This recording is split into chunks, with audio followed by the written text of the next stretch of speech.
बिस्मिल्लाहिर्रहमानिर्रहीम। अस्सलामुअलैकुम। सिरात.e.मुस्तक़ीम चैनल के ज़रिए आप तमाम हजरात को एक अहम तरीन ख़बर शेयर की जा रही है जो कि गैर मुल्की अफराद से जिसका डायरेक्टली ताल्लुक़ है और उन्हें भरपूर फ़ायदा होगा।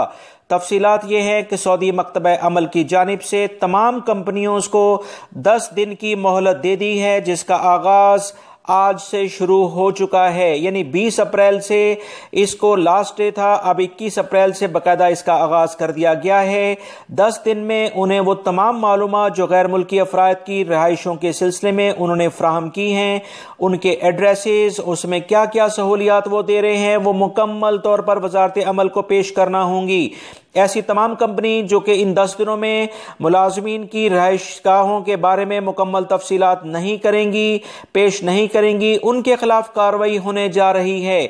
सऊदी अरब में वजारत अमल ने यानी कि वजारत अफरादी कुव्वत, जो इसका नया नाम है, वजारत सेहत के असूलों के ऐन मुताबिक फैसले करने जा रही है ताकि जो गैर मुल्की अफराद मजदूर हैं उनकी जो रहाइशगाहें कंपनियों ने गैर मियारी तौर पर रखी हैं उसके लिहाज से उसमें बेहतरी की जाए और वबाई मर्ज फैलने की जो बहुत बड़ी वजह ये रहाइशें बन रही हैं इसका कलाकुमा किया जा सके।